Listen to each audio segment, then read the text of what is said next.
하나님께서요, 누군가를 사용하시려고 하면 꼭 한번 떠나게 하시는 일을 하시는 걸 봅니다. 어떤 경우는 두 번, 세 번 떠나게 하시기도 합니다. 예. 저도 그 나라를 여러 번 옮겨 다녀 봤습니다. 아내와 결혼해서 이사를 총 몇 번 했나 보니까 제가 11번째 이사를 했습니다. 예. 앞으로도 이사를 더 할 것 같고요. 나라를 바꿔 다니는 이사를 많이 했기 때문에 저희는 이렇게 소위 애장품이란 게 없습니다. 예. 짐을 싸다 보면 아이가 많아서 아이들 기저귀 넣고 옷짐 싸다 보면 저희 짐이 없더라고요. 그래서 두고두고 쓸 물건이란 게 저희 집에는 없습니다. 예. 항상 물건이란 건 나눠 쓰는 거고 필요 없으면 주는 거고 또 필요하면 누군가로부터 받는 거고, 예. 그렇게 하면서 살게 되는 것 같아요. 하나님께서 한 민족을 들어 쓰시려면요, 먼저 그 민족 가운데 떠나게 하시는 시간들을 주세요. 제가 이렇게 그 역사를 공부했어요. 역사로 박사학위까지 받았는데 이게 부흥이 있었던 지역들을 보면요, 많은 경우가 인구가 성장하는 지역에서 부흥이 있더라고요. 지금 보면 남미와 아프리카 인구가 성장하는 지역에서 또 교회의 부흥이 같이 일어나는 걸 보게 됩니다. 그리고 인구가 정체되어 있는 지역이 대체로 이제 교회가 성장이 멈추는 걸 보게 돼요. 그런가 하면 그러니까 유럽이 그렇잖아요. 지금 한국이 지금 그런 위기에 와 있고요. 미국은 그래도 이민 문호가 열려 있기 때문에 인구 이동이 있어요. 인구 유입이 있어요. 그래서 현상 유지가 돼요. 백인들 중에 교회 안 나가는 사람들의 숫자만큼을 이민자 교회에서 채워주고 있어요. 네. 자, 하나님은 이민자들을 통해서 일하시고요. 인구 이동이 활발하게 일어나는 지역을 통해서 일하시는 걸 보게 됩니다. 이제 6.25를 보면요, 한국이 한번 교회가 크게 성장하는 계기가 된 때가 이제 6.25 때였고요. 그다음에 1970년대였는데요. 60년대, 70년대 뭐가 특징이냐? 그때 대규모의 전국적인 인구 이동이 있었어요. 자, 그 가운데 그 많은 북한에 살던 그 실향민들이 남쪽으로 내려와서 이제 전쟁을 피해서 부산까지 오죠. 자, 근데 전 국민들이 한 번은 이렇게 소용돌이를 치면서 자기 고향을 떠나는 시간들을 가졌는데 유독 고향을 떠날 필요가 없었던 땅이 이제 부산 땅하고 제주도 땅이에요. 근데 이 두 지역이 지금 한국에서요, 복음화율이 가장 낮아요. 네. 자, 성경을 보면요, 성경을 여러 가지로 해석할 수 있겠지만 이렇게 볼 수 있어요. 떠난 사람들의 이야기, 집 떠난 사람들의 이야기가 성경에 가득합니다. 자, 아브라함에게 하나님이 이제 너가 본토 친척 아비 집을 떠나라라고 이제 말씀을 하시는데 그 이전에도 떠난 사람들이 있었어요. 근데 그 이전에 떠난 사람들은 자기 죄 때문에 떠난 사람들이에요. 아담도 그랬고 가인도 그랬고 그다음에 바벨탑 사건이 그런 겁니다. 그런데 하나님이 아브라함을 기점으로 또 다른 목적을 가진 떠나는 삶을 이루도록 하십니다. 그래서 하나님이 선택하신 민족은 이렇게 떠나는 운명을 갖는 것 같아요. 이스라엘 백성이 그랬죠. 예수님도요, 그랬어요. 예수님의 고향은 하늘나라였어요. 아버지의 품이었어요. 그런데 아주 독특한 문화를 가진 지구상의 아주 그 소수의 어떤 특수문화권 속에 들어가세요. 그리고 거기서 33년간을 사시는 걸 보게 됩니다. 자,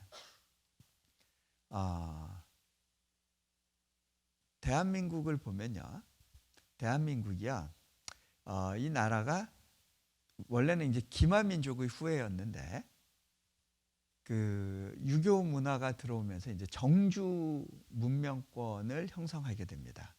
그리고 땅에 붙박혀 사는 삶을 살게 돼요. 그래서 고향 땅, 선산을 떠난다 이런 것은 마치 이제 굉장히 불효를 짓는 것 같은 이제 그리고 부모와 함께 살지 못하는 것이 자식으로서는 굉장히 죄된 의식을 느끼도록 그렇게 하는 그런 문화권 속에서 살게 됐어요.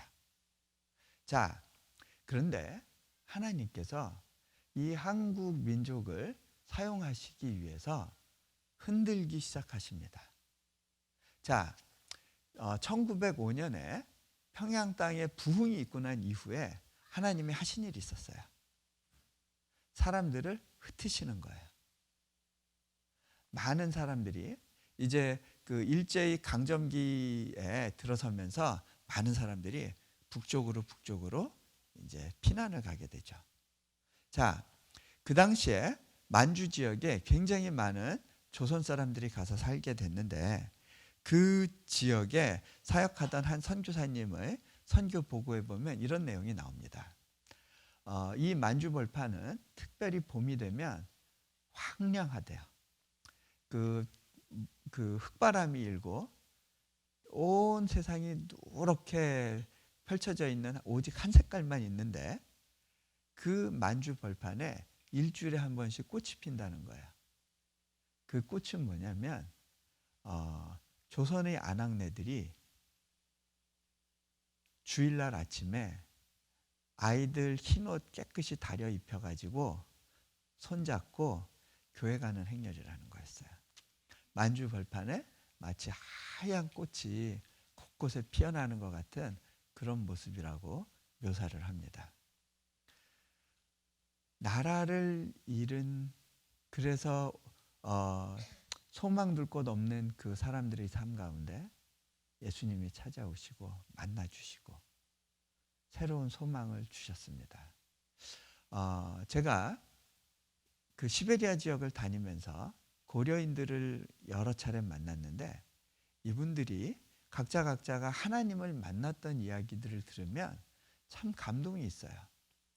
그 스탈린의 치하에서 그 북간도와 또 그 어떤 블라디보스톡 쪽에 모여 살았던 이 조선 사람들을 전부 다 흩어가지고 중앙아시아로 보내고 시베리아로 보냈죠. 그런데 거기서 그 어려움 가운데 이 고려인들 각자의 삶 가운데 하나님이 찾아와 주시고 만나 주셨던 놀라운 사연들이 있더라고요.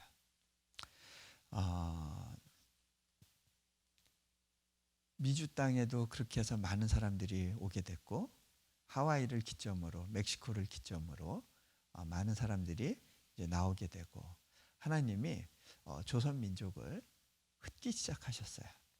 자, 6.25 때 한번 흩으셨는데 그리고 난 다음에 계속되는 흩으심의 역사가 있어요.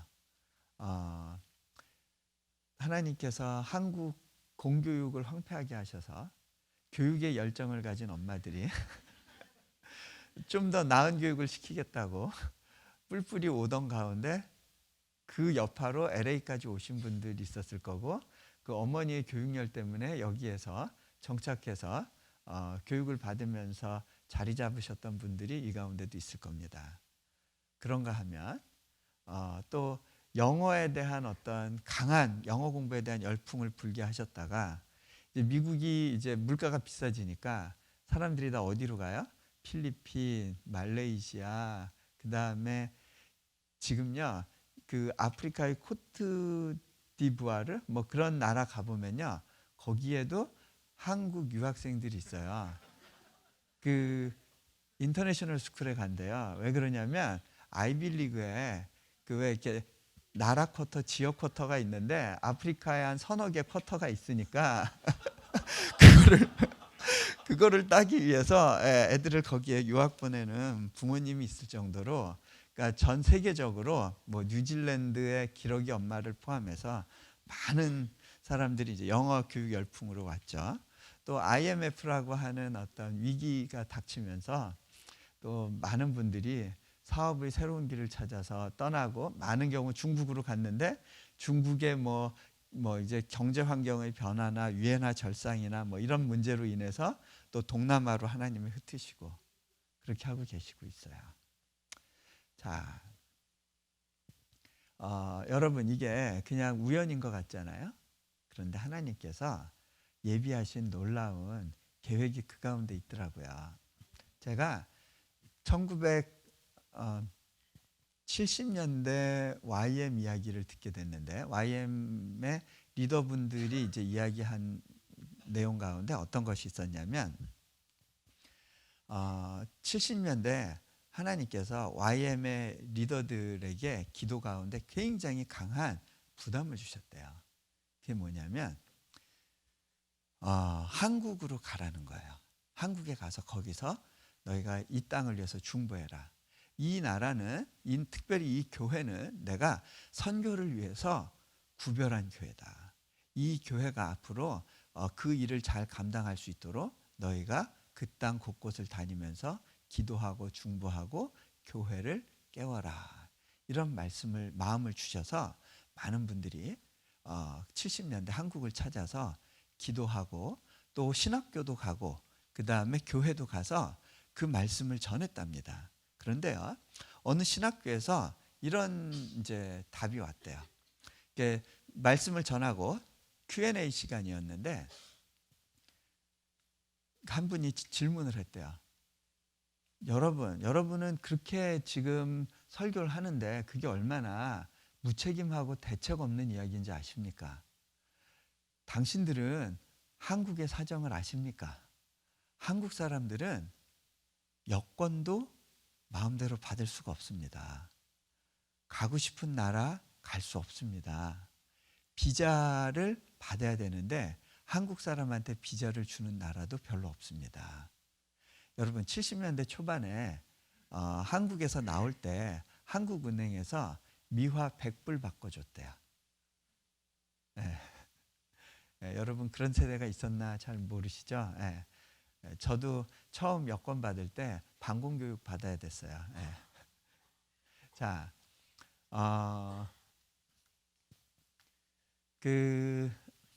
아무나 여권을 받지 못한다는 거예요.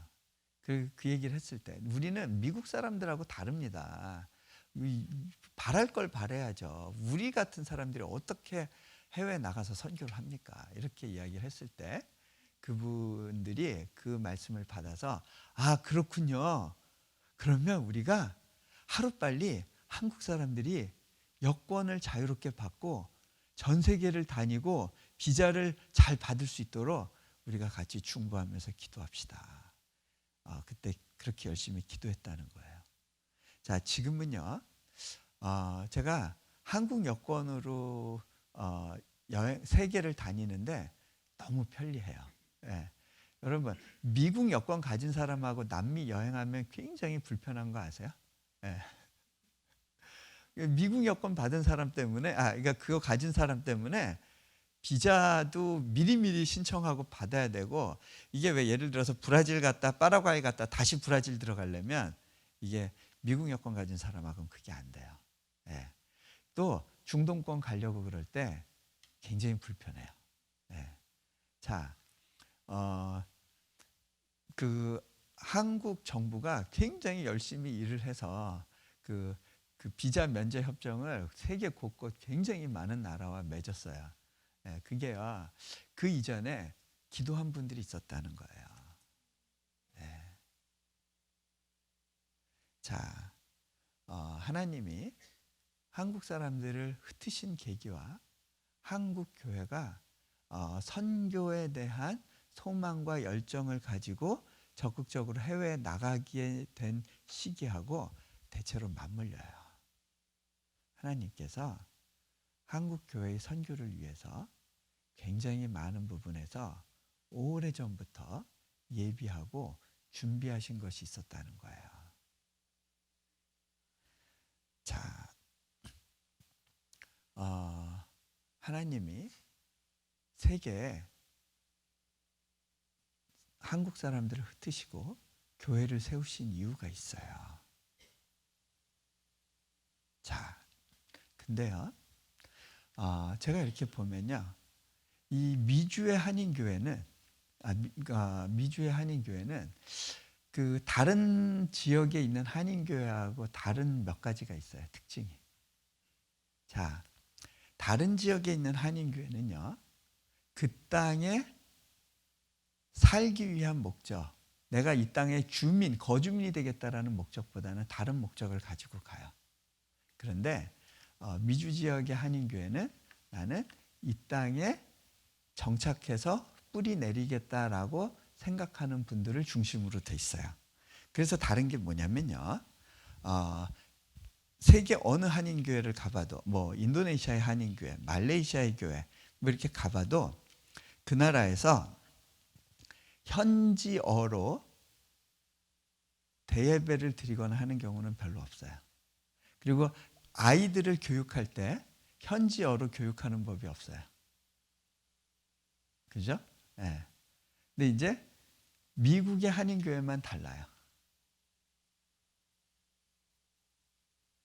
자, 그래서 인도네시아나 말레이시아나 뭐 예를 들어서 브라질이나 뭐 파라과이에 있는 한인교회의 아이들은요, 보통 3개 국어를 다 잘해요. 자기 모국어하고 현지 언어하고 영어하고 기본적으로 3개의 언어를 잘해요. 중국에 있는 한인교회의 자녀들이 내가 한국인일까 중국인일까 아니면 그것도 아닌 다른 나라 사람일까 고민을 안 해요. 정체성의 혼란 문제가 없어요. 근데 유독 그게 이 미주 한인교회에서 문제가 돼요. 그렇죠? 네.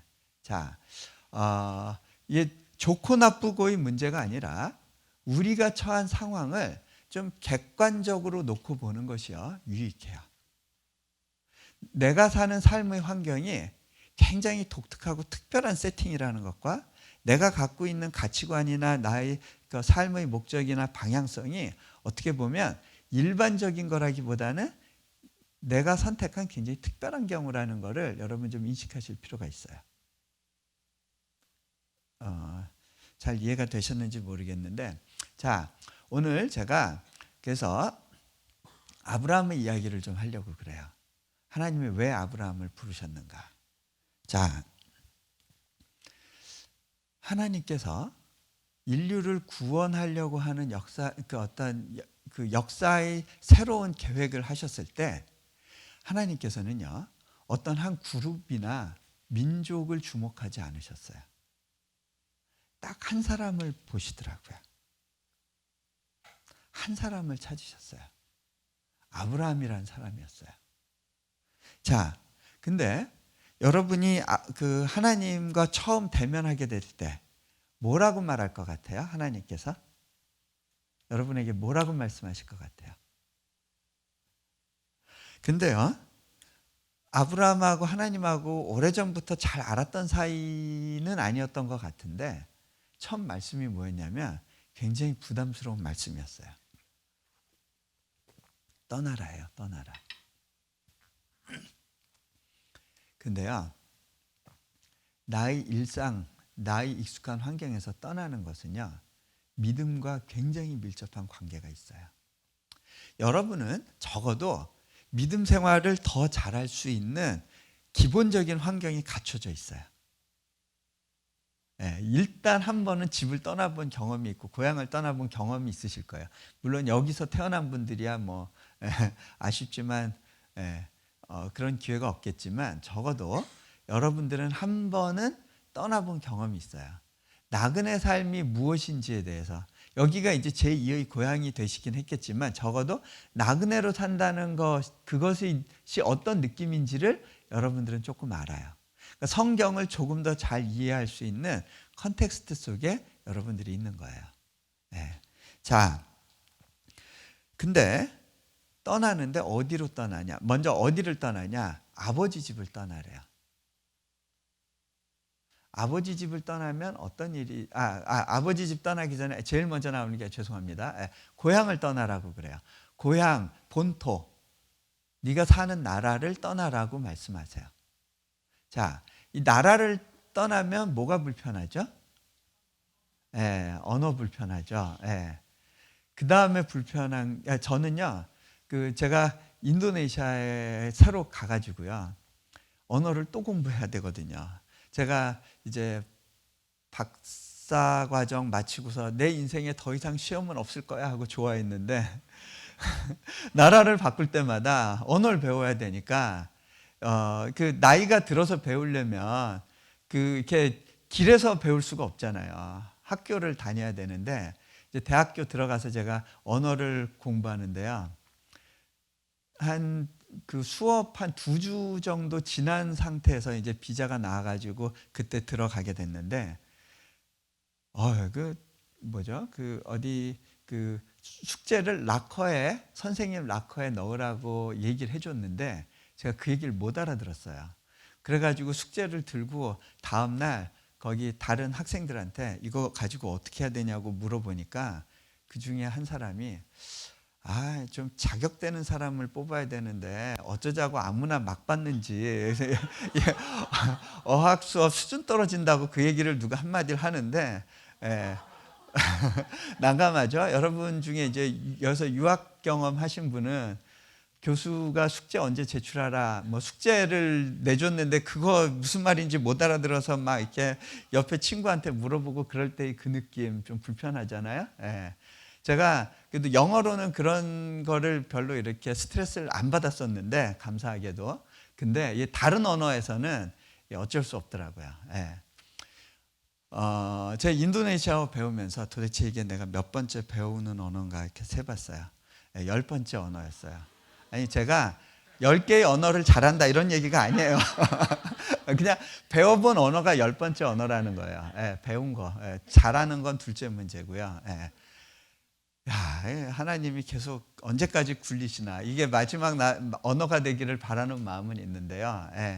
지금 언어가 어려워요. 나라를 바꿀 때마다 언어가 걸림돌이죠. 두 번째, 뭐가 어려워요? 비자 어렵죠, 비자. 여러분, 미국 비자는 그래도 쉬운 거예요. 제가요 보니까 인도네시아 비자는 더 어렵더라고요. 더 깐깐해요. 막 규제가 너무 많고요. 준비해야 될 서류도 너무 많고요. 한 1년 이상 준비해야 돼요. 지금도 저희가 20가정이 모여서 같이 사역을 하는데, 절반 정도는 비자 문제가 해결됐고 나머지 절반은 비자 때문에 해외로 많이 트립을 해야 돼요. 말레이시아의 가장 큰 교회 목사님이 그런 이야기를 하시더라고요. 큰 한인교회를 이루신 분인데 10년 동안 3개월 이상은 비자를 안 줘가지고 10년을 계속 주변 국가를 왔다 갔다 하면서 그렇게 목회를 하셨대요.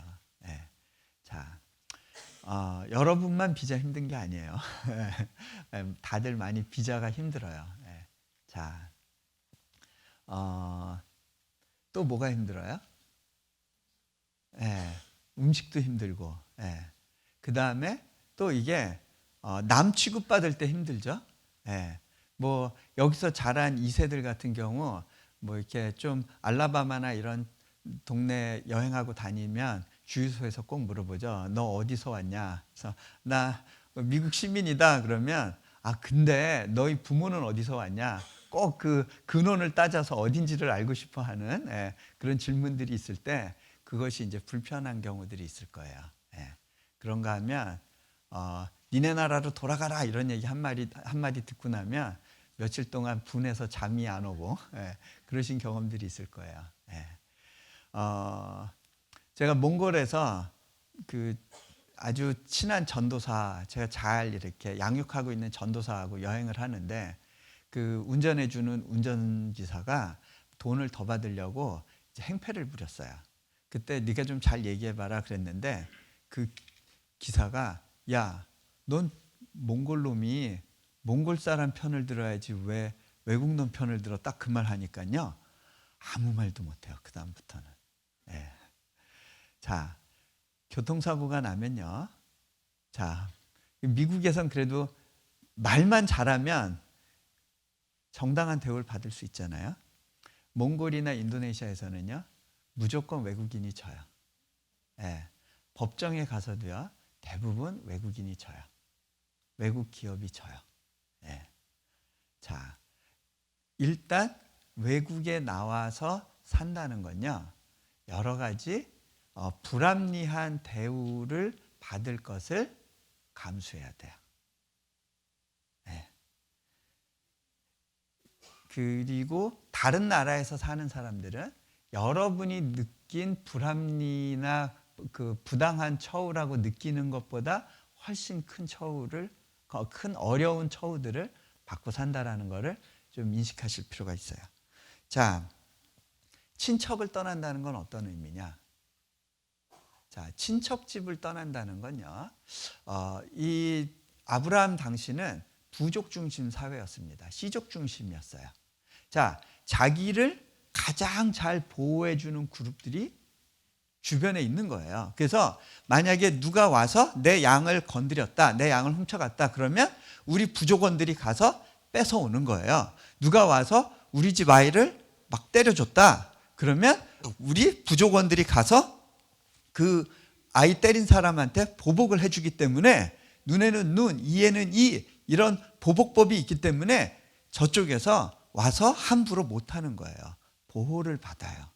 자, 근데 이 친척집을 떠나게 되면 그 보호장치가 없어지는 거예요. 그런데 하나님이 이 부족으로부터 아브라함이 떨어져야만 된다라는 그런 생각을 갖고 계셨어요. 왜? 거기가 자기의 안전지대거든요. 그걸 떠나지 않고서는 하나님이 하나님 되심을 보일 수가 없는 거예요. 하나님과 아브라함의 특별한 관계 형성이 안 되는 거예요. 자, 제가 이제 미국에서 살다가 이제 몽골에 이제 선교사로 나가게 됐을 때 아내에게 제일 이제 걱정이 한 가지 있었어요. 그때가 이제 저희 큰아이가 만 4살이었고 둘째가 생후 6개월이었는데 아이들이 건강 문제가 걱정이 됐어요. 자, 몽골에는요, 그 당시에 인큐베이터가 2개가 있었는데, 전국적으로 인큐베이터가 딱 2개였는데, 그 중에 하나는 고장이 났는데 부품을 못 구해서 수리를 못해서 그냥 방치돼 있고, 병원에 또 한 대가 있는데 그거를 작동법을 아는 사람이 러시아로 이민을 갔대요. 그래서 작동하는지 모르겠다. 맹장 수술 받고 후유증으로 죽는 사람들이 많았고요. 그 당시에 병원 시설을 보면 감옥하고 비슷했어요. 예. 환자 면회가 감옥처럼 이렇게 정해진 창구에서만 되고요. 예. 뭐 좀 거의 서비스라는 것을 기대할 수 없는 그런 수준인데, 저희가 살았던 보스턴은 미국 전체에서 가장 좋은 병원 10개 중에 4개가 저희 집에서 차로 15분 거리 안에 있었어요, 다. 예. 이제 뭐 아파도 걱정 없는 그런 동네에 살다가 이제 그 아이들을 데리고 몽골로 가려고 하니까 아내가 마음에 이제 부담이 왔어요. 그래서 이제 새벽에 나가서 기도를 하는 거예요. 하나님, 우리 아이 문제는 어떻게 됩니까? 이게 부담스럽습니다. 어느 날 기도 가운데 하나님이 마음에 그런 음성을 주셨어요. 예, 너 미국에 있으면 안전할 것 같니? 너 한국에 있으면 안전할 것 같니? 몽골에 있다고 안전하지 않은 게 아니야. 내가 너와 함께하는 가가 중요하단다. 예, 남의 일은 아멘 잘하시죠? 그 아멘이 이게 나한테도 적용이 돼야 되는데 그러세요? 예, 그 남이 가족만 남이애니까 그죠? 예. 자, 근데요, 이게 내 아이한테 아멘이 돼야 돼요. 내 아이한테. 예. 자, 근데 저희가 그거를 진짜 아멘으로 받았어요. 예. 그래가지고 미국에서 이제 몽골로 들어가게 됐는데, 그 안전, 하나님이 나의 안전장치, 그 유일한 안전장치인 것인가? 여러분, 그게 참 중요합니다. 그때 비로소 하나님을 끊임없이 인식하게 됩니다. 저희가 몽골에 가서 다른 도움을 기대할 아무런 곳이 없었어요.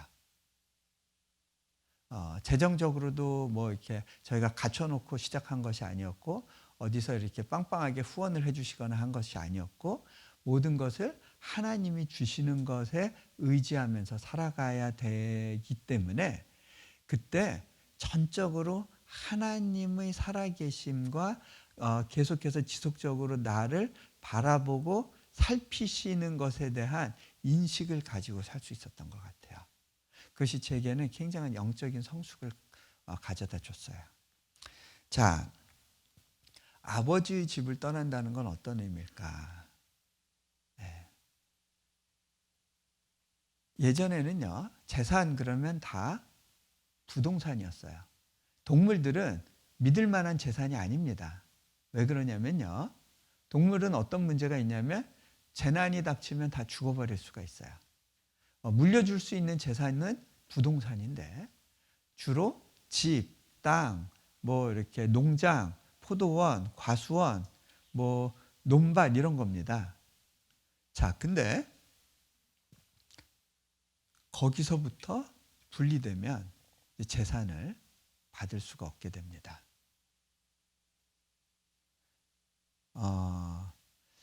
하나님이 주시는 공급만을 가지고 살아야 됩니다. 근데요, 그 삶이 주는 기쁨이 있습니다.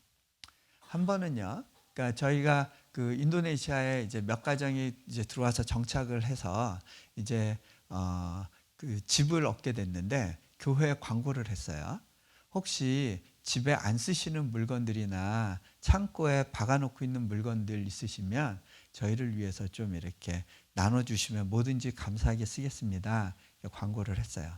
그랬더니 이제 이런저런 물건들이 들어오는데 그 중에 어떤 분이 이제 렌트업을 하시는 분이 있었는데 그 새로 렌트 들어오는 분이 냉장고가 너무 낡았으니까 바꿔달라고 그래서 냉장고를 이제 새 걸로 바꿔주고 이 헌 냉장고 어떻게 할까 그러다가 우리한테 보내주기로 이제 결정을 하셨어요. 그래서 어느 사역자 한 명이 그 냉장고를 받았는데 제가 하루는 물어봤어요. 그 냉장고 잘 돼요? 그랬더니 그 냉장고 때문에 너무 행복하대요. 왜 그러냐 그랬더니 몽골에서는 원도어짜리만 쓰다가 그 투도어짜리 양문형 냉장고를 받아가지고 너무 행복하다고, 하나님 저를 업그레이드 시켜주셨군요 하고 너무 좋아했다는 거예요. 자, 어떤 사람들, 그 렌트 들어온 사람들한테는 그 냉장고가 불평거리였는데 누군가에겐 그것이 하나님의 관심과 케어의 어떤 그런 상징이 되는 거죠.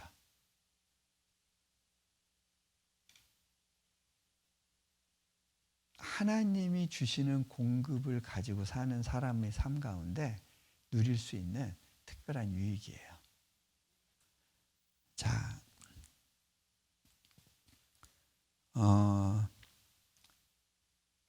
떠나라고 말씀을 하시죠. 그렇게 떠나라. 근데요, 아브라함이 순종할 수 있었다는 게 참 놀라워요. 하나님이 말씀하시는 그 말씀이 믿어진다는 것, 이게 기적이에요. 문제는요, 우리가 교회를 나와도 하나님의 이 말씀이 안 믿어진다는 거예요. 자, 이 믿어지는 게 이게 어떤 축복인지를 제가 저희 아이 이야기를 통해서 좀 잠깐 나누고 싶은데요. 저희 집에 아이가 넷이 있습니다. 지금 넷이 있는데요. 셋째하고 넷째가 늦둥이에요. 근데 셋째가 태어나고 한 3년 있다가 또 넷째가 태어나고 난 다음에 이 셋째가 성격이 굉장히 거칠어졌어요. 넷째가 태어나자마자 이제 저희가 인도네시아로 가게 됐는데 아이가 그 막 마음속으로 어떤 충격이 있었던 것 같아요. 새로운 환경 속에 들어가면서. 그리고 그 미국에 두고 온 그 자기가 사랑하던 장난감, 다 누군가에게 나눠줬던 그 장난감 때문에 굉장히 슬픈 시간들이 있었던 것 같아요. 근데 저희가 그걸 잘 몰랐어요. 어느 날부턴가 아이가 엄마에 대한 강한 집착을 보이고요. 주일날 예배 시간에 떨어져 있지 않으려고 하고요. 그렇게 엄마를 달달 볶고 징징거리고 울고 대단했어요. 애가 뭐 이렇게 수가 뒤틀리면요, 바닥을 떼굴떼굴 구르면서 막 울어요. 그 장로님이 애 좀 달래보겠다고 사탕 같은 거 쥐어주려고 그러면 필요 없다고 막 집어 던져요, 면전에서. 예. 제가 그때 회개를 참 많이 했는데 저희 첫째하고 둘째가 워낙 얌전하게 커가지고요. 이렇게 예배 시간에 애들이 울고 막 그 행패 부리고 그런 애들을 보면 제가 부모가 누구길래 그랬거든요. 도대체 부모가 어떻게 애를 키워서 그랬어요. 근데 저희 집 셋째가 그러는 걸 보면서 이거는 부모 문제가 아니었구나. 그때 제가 판단했던 거에 대해서 굉장히 많이 회개를 했어요. 이거는 애들이 타고나는 거구나. 예. 근데 이용규 선교사의 셋째 성깔 더럽다. 아주 교회 소문이 자자했어요. 예. 내가 어떻게 제어가 안 되더라고요. 얘를 좀 어떻게 좀 바꿔줘야 되는데 어떻게 해야 되나 그러던 시기에 제가 그때 외부 집회가 있어서 저만 혼자 이제 밖에 나가 있었을 때였는데 이렇게 집회 전에 카톡 메시지가 잔뜩 왔어요. 카톡 보니까 아내 이름으로 카톡이 왔는데 주로 어떤 게 왔냐면 권총 10자루 그 글은 없고 이모티콘만 왔는데 썩난 얼굴 한 10몇 개, 그 다음에 악마 얼굴 한 15개, 그렇게 해가지고 막 잔뜩 온 거예요. 누가 보냈을까? 우리 집 셋째구나. 하연이가 보냈구나. 얘가 글은 모르는데 가르쳐 주지도 않았는데 어떻게 카톡에 들어가서 아빠한테 메시지 보내는 법을 그냥 터득한 거예요. 혼자 그렇게 하고 키득키득 웃었겠죠. 아빠의 반응을 본 거겠죠. 제가 좀 마음이 좀 아팠어요. 그리고 난 다음에 또 집회 끝나고 보니까 또 메시지가 잔뜩 와 있는데 비슷한 류예요. 제가 그렇게 하고 나서 집에 돌아갔을 때 아이한테 이야기를 했어요. 하연아, 아빠가 보니까 하연이가 아빠한테 메시지 보냈더라. 처음에 되게 반가웠는데 근데 보니까 어쩌면 거기 하트는 하나도 없을까? 아빠는 하연이 사랑하는데 아빠는 하연이만 보고 싶었어. 근데 그게 거짓말은 아니에요. 실은 저는 어디 밖에 나가면 제일 보고 싶은 사람이 제 아내긴 해요. 근데 그때는 자, 진짜 아내가 제일 보고 싶어요. 근데 이 손가락 중에 아픈 손가락이 있으면 아픈 손가락만 생각나잖아요. 그렇지 않으세요? 집안에 아픈 아이가 있으니까 제 모든 관심이 그 아픈 아이한테 가는 거예요. 걔 생각만 났어요. 그 아이 생각만. 자, 제가 아이한테 이렇게 얘기했어요. 하연아, 근데 있잖아. 네가 앞만 못되게 굴고 앞만 아빠한테 나쁜 카톡 보내고 그래도 아빠는 너를 끝까지 사랑해. 아빠는 너를 너무너무 사랑해. 아빠 아들이니까 얘기해 줬어요. 근데 아이가 그때 반응이 귀찮다는 듯이 계속 제가 얘기하니까 귀를 막고요 가버려요. 아빠가 사랑한단 말이요 그냥 그대로 받아들여지는 게요 그게 기적이더라고요. 아빠가 사랑한단 말이 믿어지는 거 그게 은혜더라고요. 그렇게 하고 싶어도요 우리 본성이 그거를 받아들이질 못해요. 자, 또 며칠이 지났어요. 아빠는 너를 너무너무 사랑한다고 또 얘기해 줬어요. 아이가 또 귀를 막고 도망가 버려요. 몇 번을 그렇게 했어요. 제가 또 언젠가 교회 가는 길에 차 안에서니까 완전히 애가 뭐 갇혀 있는 데서 얘기하는 거니까 빼도 박도 못하고 들어야죠. 또 얘기를 해줬어요. 근데 그때 아이가 뭐라고 얘기하냐면, 아빠, 나 이제 그거 알아요. 어떻게 알았어? 아빠가 얘기해 줬잖아요. 아빠가 한 말이 귀에 들어오고 마음에 담기는 거, 그 기적이에요. 그냥 되는 게 아니더라고요. 자, 근데요, 그 무렵 보니까 아이가 바뀌고 있었어요.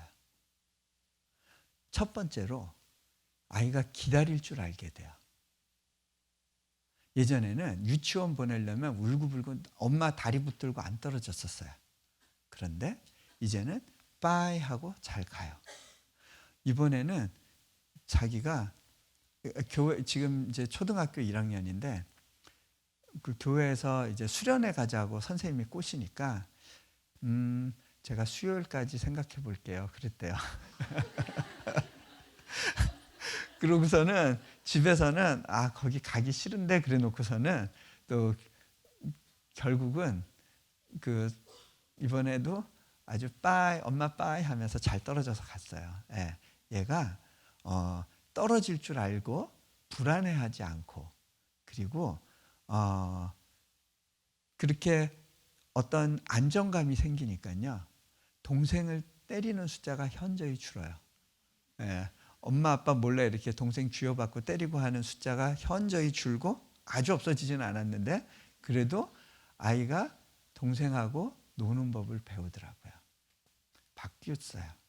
자, 그 무렵 카톡 메시지가 또 막 와르르르 날라왔는데, 하트 20개, 생일 케이크 10몇 개, 예, 뭐 웃는 얼굴, 그리고 얘가 곳에 글자 치는 법을 배운 거예요. 뭐라고 썼냐면, 아빠 나 하연인데 아빠 사랑해요. 예. 얼마 전에는 제가 또 이렇게 멀리 나가 있으니까, 아빠 왠지 이상해요. 아빠가 없으니까 마음이 이상해요. 이렇게 해서 보냈더라고요. 이제 얘가 아빠한테 자기 마음을 표현하기 시작하더라고요. 자, 믿어지는 게 기적이에요. 그게 은혜예요. 아브라함은 그게 믿어졌어요. 그리고 떠났어요. 자, 떠나는 게 먼저더라고요. 떠나고 난 다음에 그 다음에 보여줄 땅이 있는 거더라고요. 우리는요, 다 어떤 식의 이사에 익숙해 있냐면, 먼저 여기서 뭐 그 이사를 한다 그러면 먼저 갈 집을 정해 놓고, 그 다음에 이 집을 이제 그만 살겠다고 정리를 하죠. 또 직장을 옮길 때도 일단 갈 직장 정해 놓고 그 다음에 있는 직장에서 나가겠다라고 이야기를 하죠. 네, 보통 그게 지혜롭고 미리 앞서 계획하는 사람의 삶이라고 생각을 할 거예요. 자, 근데요, 하나님 나라에서는요, 먼저 보여주시지 않은 상태에서 떠나게 하세요. 자, 제가 한국에서 이제 미국으로 유학 갈 때 하나님께서 제 인생 가운데 강권적으로 개입하셔서 전공을 바꾸게 하셨어요. 전공을 바꿔서 유학을 가라는 그런 도전의 메시지를 주셨는데, 저는 그게 좀 부담스러웠어요. 첫 번째로 전공을 바꾸면 미국의 대학교에서 박사과정으로 받아줄 것 같지가 않았어요. 그쪽으로는 공부한 어떤 뭐 크레딧이 하나도 없으니까. 거기다가 또 하나 문제가, 가서 영어로 공부해야 되는데 새로운 언어들을 막 배워가면서 공부할 게 자신이 없었어요. 그래서 안 될 것 같아, 그런 생각이 있었어요. 자, 그때 기도하고 있었는데 하나님께서 한 성경 구절로 제 마음을 이렇게 탁 치셨어요. 그 말씀이 뭐였냐면 히브리서 12장에 나오는 말씀인데, 아브라함은 부르심을 받았을 때 갈 바를 알지 못하고 떠났다는 말씀이었어요.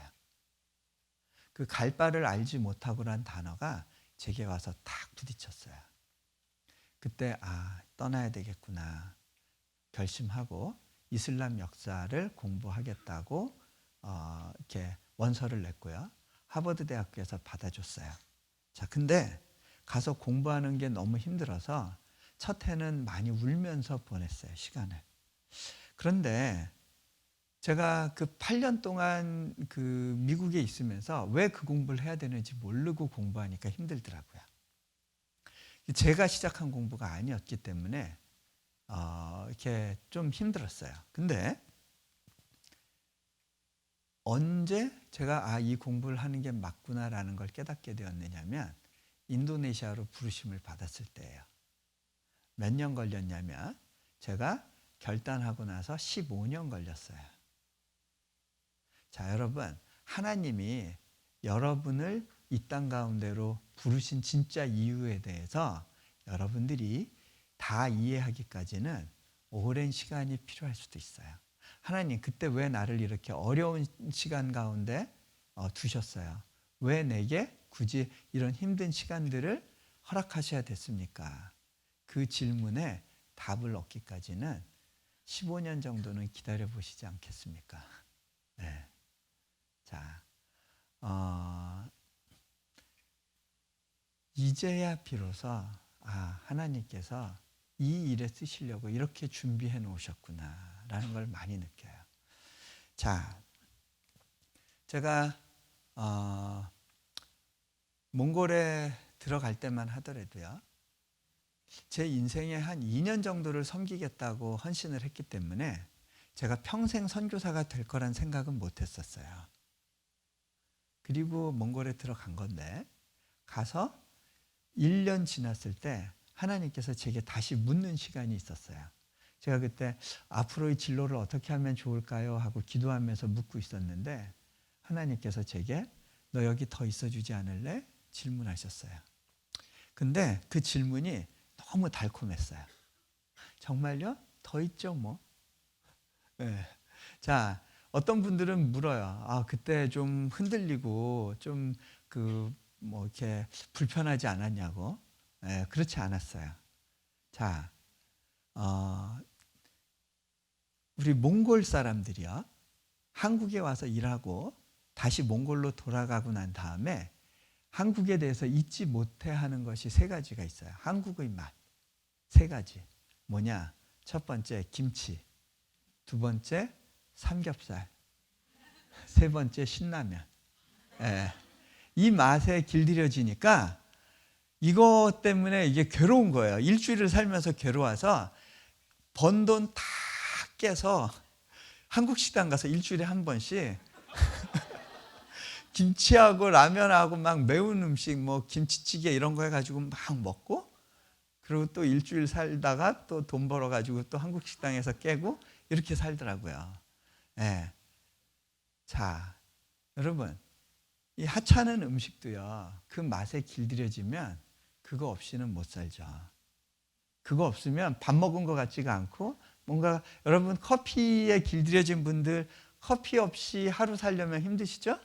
예. 근데요, 성경에 보니까 너희는 여호와의 선하심을 맛보아 알지어다. 그 선하심을 맛본 사람은 그거 없이 못 살아요. 예. 우리가요, 좋게 중독되는 게 필요한데 저는 이제 아내에 중독될 필요가 있다고 느껴요. 예. 실은 저는 이렇게 중독돼 있어요 이미.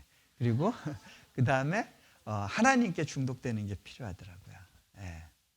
그 중독되고 나니까 없이는 못 살겠더라고요. 예. 자, 보여줄 땅으로 가라. 제가 몽골 땅에서 그래서 하나님 있으라 하시는 시간까지 있겠습니다. 그리고 살고 있었는데 언제부턴가 하나님께서 제게 불편한 마음을 주셨어요. 떠나야 된다. 이 땅을 떠나야 된다.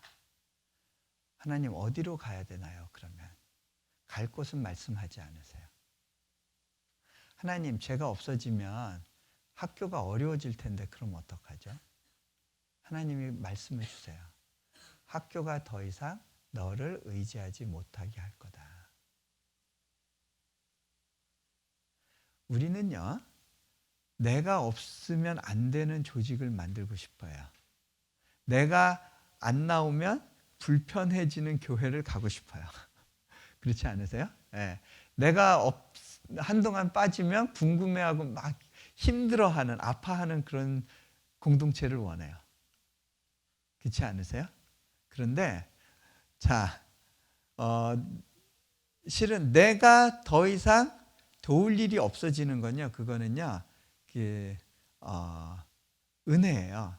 여러분이 아이들을 키우면서 아이들이 더 이상 여러분의 도움을 의지하지 않게 될 때 그것이 여러분의 보람이 되는 것과 마찬가지예요. 하나님 나라의 공동체는 그런 것 같아요. 네. 자, 그래서 갈 곳을 모른 상태로 몽골 떠나겠다고 했어요. 그때만 해도 몽골이 참 편했어요. 제가 그 몽골의 그 엘베크토르지 대통령하고 개인적으로 알았어요. 그 사람도 하버드 출신이었고 또 크리스찬이었어요. 그래서 좀 잘 통하는 부분들이 있었고 야당 당수 시절부터 만나고 그랬었어요. 우리 학교에 이제 그 졸업식 축사도 해주고 또 우리 학교에 대한 관심이 많았던 분이었어요. 그래서 좀 같이 잘할 수 있겠다 그런 생각도 있었고 이제는 몽골에서 의지할 만한 기댈 만한 그런 좀 굵직굵직한 사람들이 이렇게 그렇게 만남이 이루어지고 좀 알게 되고 그런 시기였어요. 자, 근데 떠나래요. 그리고 나서 간 곳이 인도네시아였는데 인도네시아에 가서 이제 학생 신분으로 돌아갔어요. 아무것도 아닌 사람이 돼버렸어요. 한때는 한 나라의 운명에 대해서 기도하고 그 나라가 어떻게 방향을 바꿔가면 좋을까를 생각하는 그런 포지션에 있다가 이제 아무것도 아닌 그런 존재가 돼서 작은 부품으로서 한 학교에서 배우는 일, 시험 보는 일 그런 일을 하면서 계속 시간을 보내야 되는 그런 때도 있었어요. 자,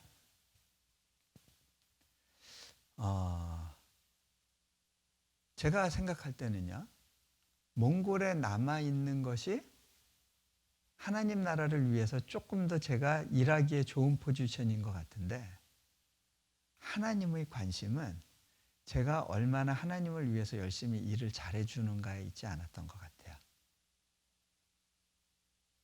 하나님이 쓰시기에 편한 도구가 되는 것이 더 중요한 일이라는 것을 배우게 돼요.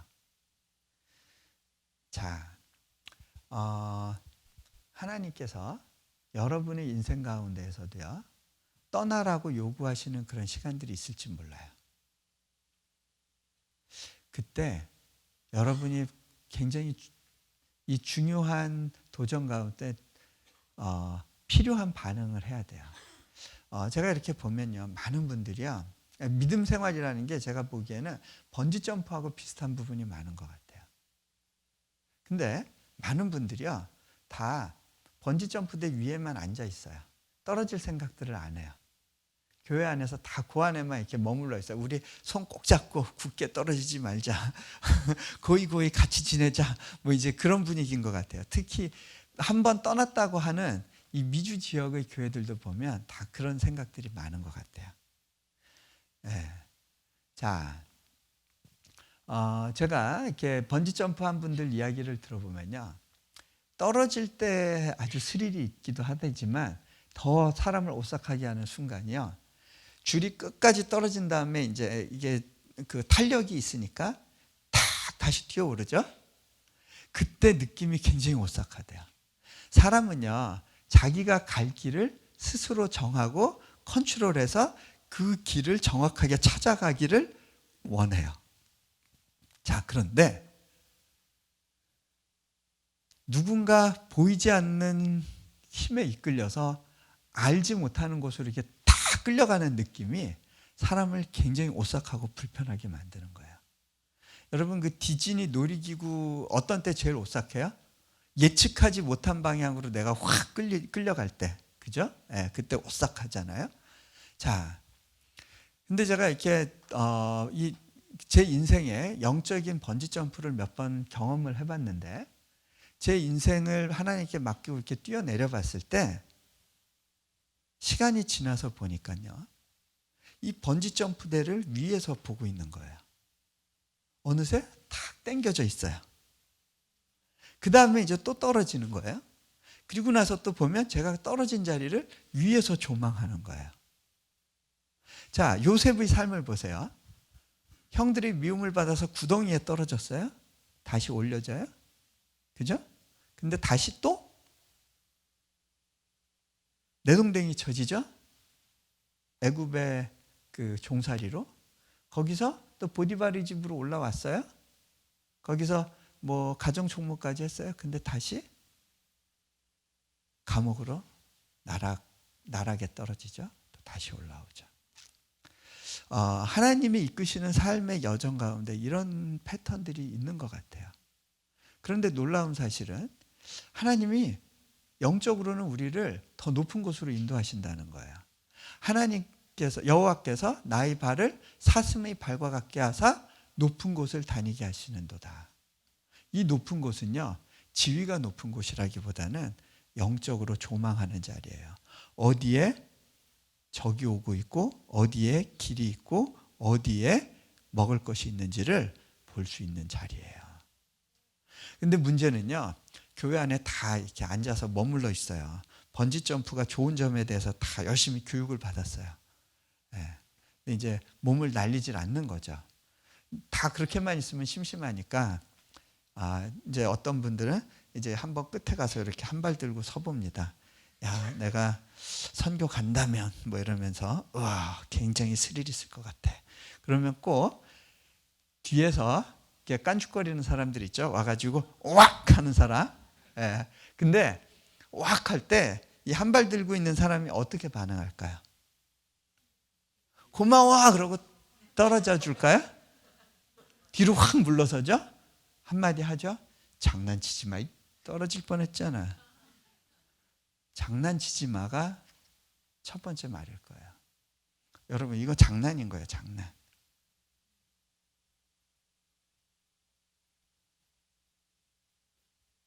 네. 믿는다고 하는데 장난질일 수 있는 거예요. 자, 예수님이 말씀하십니다. 너희가 두 주인을 섬길 수 없다. You must not이 아니에요. You cannot이에요. 불가능하다는 거예요. 그렇게 하는 건 불가능하다는 거예요. You cannot. 네. 자, 하나님께서 벌써 9시네요.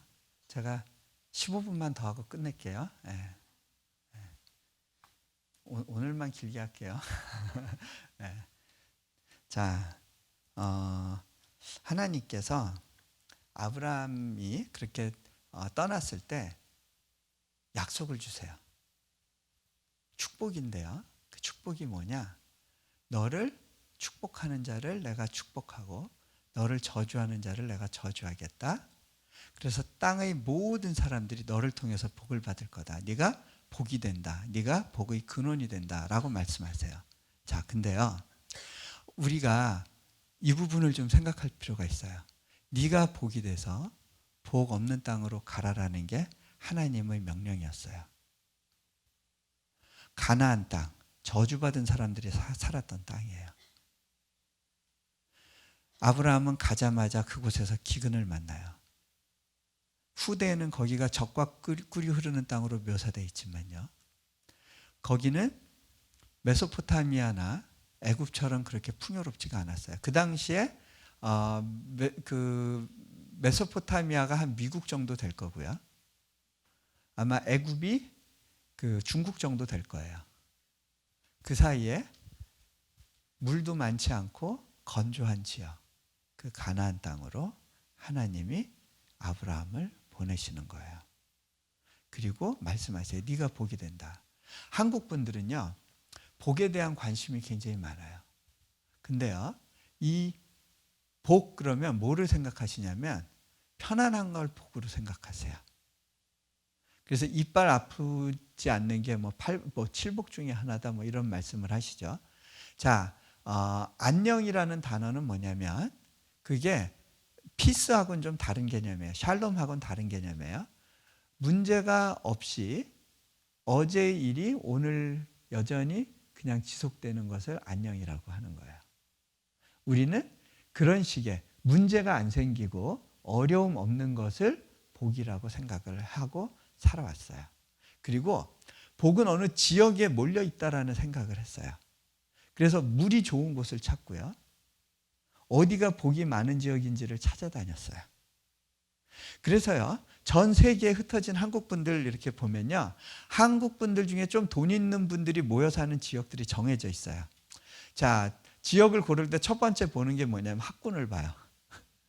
그죠? 두 번째 보는 거, 집이 새로 지어진 지역, 그리고 세 번째로 개발 호재가 있어서 계속해서 땅값이 오를 수 있는 지역을 선호해요. 전 세계 어디를 가든 한국 분들은요, 땅에 대한 관심이 있고 집 고를 때 그런 것들을 잘 봐요. 여기서는 또 네이버 보고 이런 거 다 보잖아요.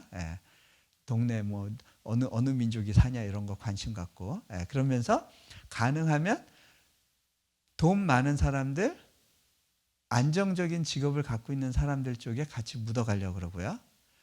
애들도 그런 사람들이 다니는 학교에 묻어두면 같이 묻어갈 거라는 생각이 있어요.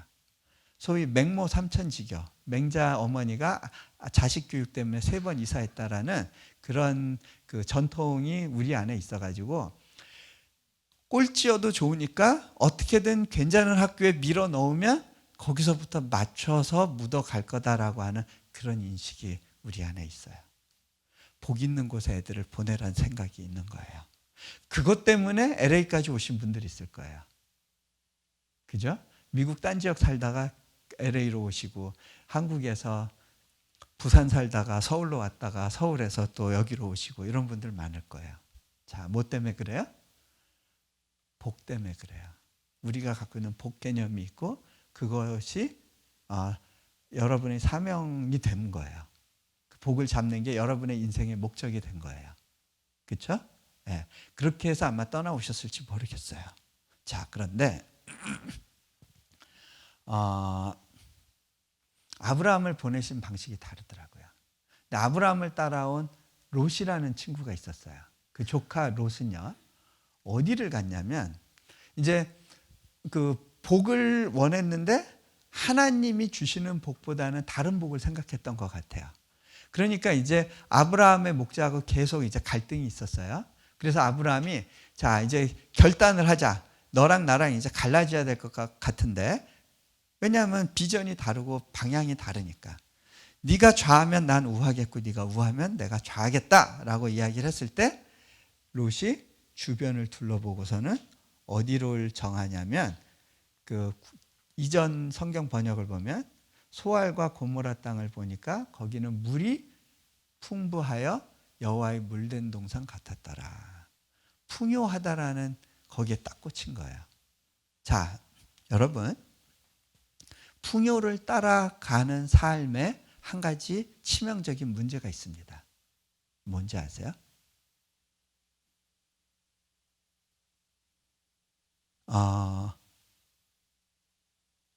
그 사람들이 갖고 있는 복을 나눠받아야 되니까 그 사람들이 눈치를 보는 삶을 삽니다.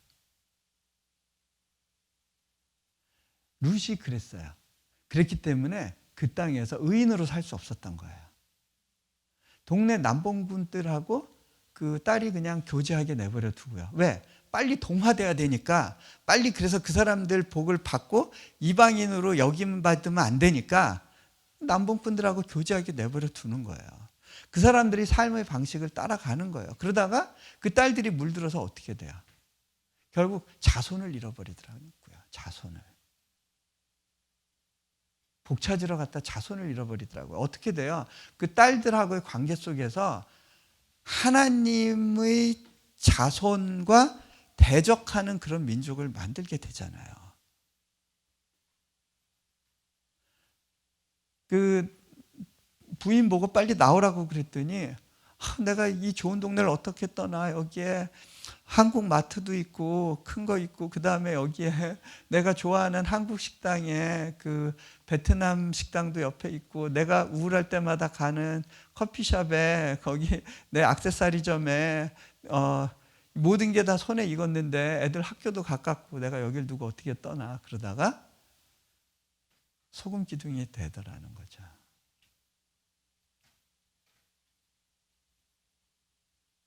네. 자, 롯. 롯의 삶의 목표는 풍요였어요. 그런데 하나님이 아브라함을 부르신 목표는 달랐어요. 네가 복이다 라고 말씀하세요. 네가 복이 되어야 된다. 그래서 그 복이 흘러가야 된다는 거예요. 여러분, 하나님이 여러분을 이 땅에 보내신 특별한 목적이 있어요. 선교적인 사명이 있어요. 하나님께서 미국 교회에 부흥을 주실 때마다 이민자들을 통해서 부흥을 주셨어요. 새로운 물결들을 일으키시고 새로운 이민의 물결을 일으키셔서 부흥을 주셨어요. 지금 백인 교회가 이렇게 쇠퇴하고 있는 가운데 하나님께서 이민자 교회를 통해서 새로운 부흥을 일으키세요. 지금 그래서 보스턴 같은 경우는 그 교회 나가는 비율이 7%가 안 됐다가 지금 14% 거의 20%까지 육박하는 놀라운 결과가 보이고 있는데 이민자들과 유학생들이 그 중에 중요한 역할을 하고 있어요. 하나님께서 여러분은 어떤 목적으로 이 땅에 오셨는지 모르지만 하나님께서 여러분을 이 땅으로 부르시고 길을 열어주신 거에는 또 다른 목적이 있을 수 있어요.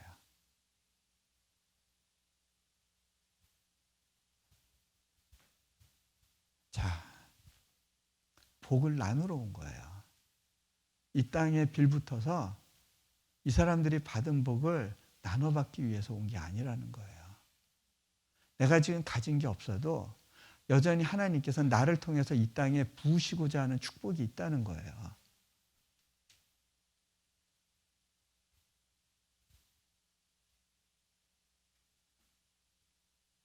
이 땅의 문화에 자녀들을 빼앗기면 안 돼요. 이 땅이 갖고 있는 좋은 기독교 문화가 있지만 또 동시에 이 땅이 갖고 있는 타락한 세속 문화가 있어요. 자, 제가 이 말씀하고 마무리할게요. 아브라함이 그러면 그걸 다 포기하고 얻게 된 복이 뭘까라는 건데요. 하나님이 정말 주시려는 복이 뭐였을까? 아브라함이 가나안 땅에서 살면서 어려움도 있었어요. 기근도 만났고 전쟁도 있었고 또 조카를 빼앗기기도 하고 또 아들을 잃을 위험도 있었고 다양한 아픔과 어려움의 시간도 있었고 또 하나님이 주신 공급도 있었어요. 그런데 아브라함이 얻었던 진짜 복이 뭐였을까? 제가 인도네시아에서 뭔가 사역을 위해서 갔는데 막상 들어가 보니까 인도네시아는 사역을 일으키기엔 너무 어려운 환경이었어요. 그리고 장애가 너무 많았어요. 하나님은 제가 순종하고 들어갔으니까 어깨에 날개를 달아주실 줄 알았어요. 그걸 기대하고 갔는데 그래서 불 받아라 하면 들 줄 알았어요. 근데 하나님께서는 제 발에 모래주머니부터 채워주셨어요. 그리고 못 움직이게 하시더라고요. 거기서 이렇게 낙담하면서 기다려야 되는 시간들이 있었습니다. 그러던 어느 날 예배 가운데 있었는데요. 현지 아이들이 앞에 나와서 찬양을 하는데 주 품에 품으소서 그 찬양이 나오는 거예요. 제가 그 찬양을 들으면서 혼잣말로 이렇게 하나님께 속삭였어요. 하나님, 저도 좀 안아주시면 안 돼요? 저도 좀 안아주시면 안 돼요? 그때 뒤에서 푸드득 푸드득 푸드득 푸드득 날개 치는 듯한 느낌이 오는 거예요. 푸드득 푸드득 푸드득 푸드득. 주님 당신이십니까? 제가 다시 주님께 물어요. 푸드득 푸드득 푸드득 푸드득. 제 눈에서 눈물이 두두둑 떨어지더라고요. 아, 내가 좀 위로가 필요했었나? 그런 생각이 들었어요. 두두둑 두두둑. 그때 하나님이 제게 이렇게 물으시는 것 같았어요. 얘, 네가 다람쥐 쳇바퀴 도는 삶을 사는 것 같고, 네가 여기에다 시간을 쏟고 있지만 뭐 하나 이루어지지 않는 것 같고, 네가 여기서 정말 아무것도 아닌 존재가 된다고 하더라도 너 여전히 감사할 수 있겠니? 그때요, 제가 진심으로 이렇게 고백했어요. 주님, 지금 이것만으로도 충분합니다. 주님을 안아주시는 것, 이것만으로도 충분합니다. 제가 그때 깨달았어요. 아, 그렇구나. 하나님이 아브라함에게 주시려고 했던 진짜 복은요, 하나님 자신이었어요. 아브라함이 고향 땅을 떠나서 만난 가장 큰 선물은 하나님을 누리고 경험할 수 있게 됐다는 거예요. 여러분이 이 땅에서 정말 얻어야 될 것이 무엇인지를 다시 한번 확인해 보시면 좋겠습니다. 여기서 떠난다는 것은 꼭 물리적인 환경을 떠나는 것은 아닌 것 같아요. 나의 옛 가치관, 나의 삶의 목적, 내가 안전하다고 느꼈던 삶의 환경, 거기에서부터, 그리고 내가 그동안 옳다고 믿었던 생각들, 거기에서부터 걸어 나오는 거죠. 같이 기도하면 좋겠습니다.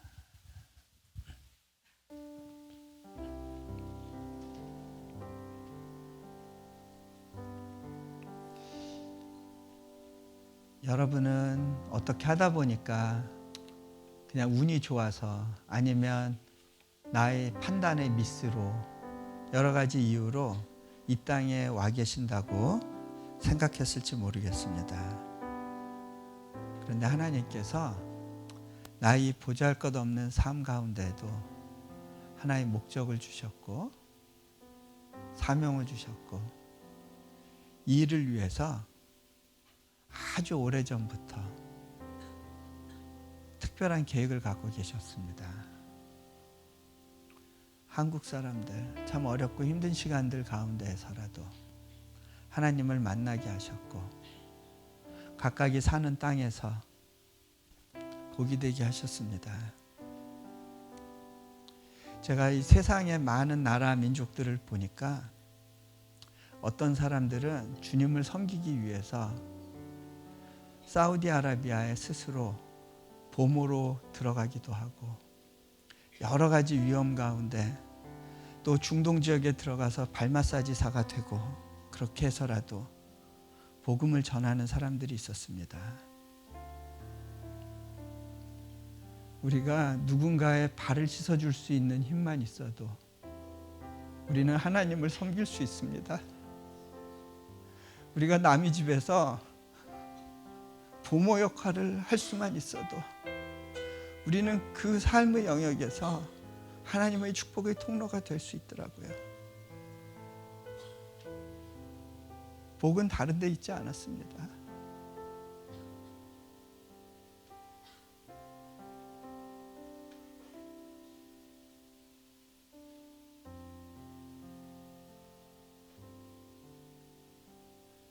여러분, 하나님께서 네가 추구하는 그것에서부터 좀 자유해지고 내게로 걸어 나오지 않겠니?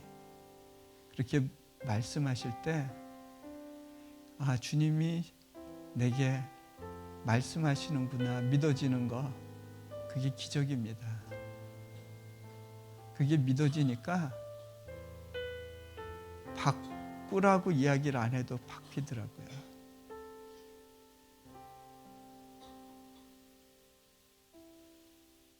이 시간에 주님, 내게도 보여주십시오. 주님, 내가 이 땅에서 사는 삶의 목적과 의미, 주님께서 예비하신 계획 볼 수 있게 해주십시오. 내가 추구하는 것 중에 내 욕심으로 가고 있었던 부분들이 있다면 이 시간 돌이키게 해주십시오. 제가 롯의 길을 가고 있었다면 주님, 나를 다시 아브라함으로 세워주십시오. 같이 기도합니다. 주님, 좋습니다.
하나님께서 이 가운데 또 한 명의 아브라함을 찾고 계시는 것 같습니다.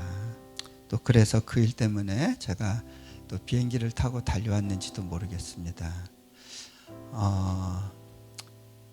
이 시간에 제가 하나님께 했던 것처럼 그렇게 고백해 보시지 않겠습니까? 주님, 저도 좀 안아주시지 않겠습니까?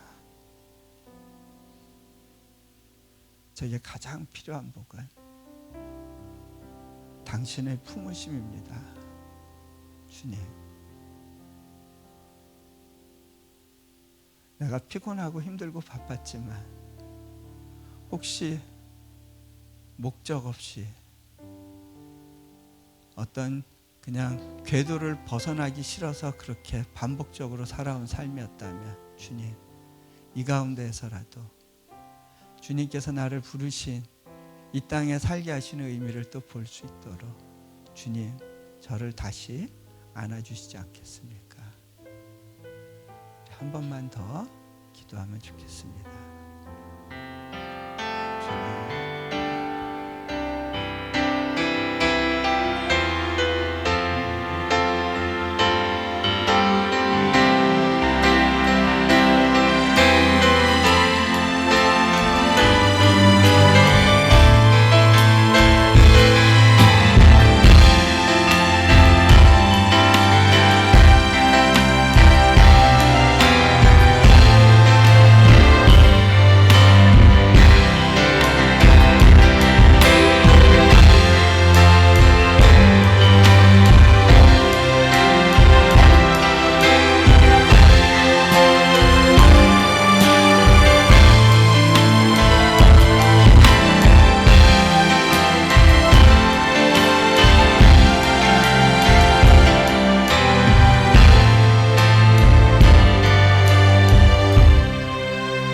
하나님, 참 이 땅에서 살면서 참 나그네로서 여러 가지 서름도 있었고 위축되는 것도 있었고 내가 여기서 뭐 하는 건가라는 생각도 있었고 내가 잃어버린 기회에 대한 회한도 있었고